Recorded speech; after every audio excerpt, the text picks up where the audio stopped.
আসসালামু আলাইকুম। Rokeya engineering and builders লিমিটেডের বাইতুল মাহের মিরেশ্বরাই চট্টগ্রাম প্রজেক্টে আমাদের টয়লেটের ফ্লোর টাইলসের কাজ চলমান। আলহামদুলিল্লাহ আমাদের 2টা ফ্লোর কমপ্লিট হয়ে গেছে। একটা নেক্সট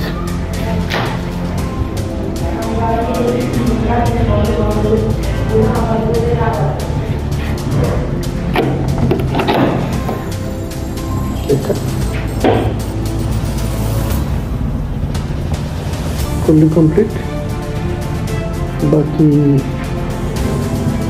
একটা কাজ চলমান।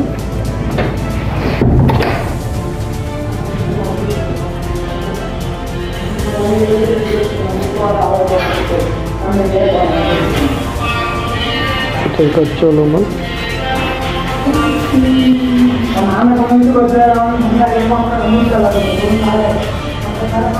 আলহামদুলিল্লাহ এটাও কমপ্লিট হয়ে যাবে আজকে।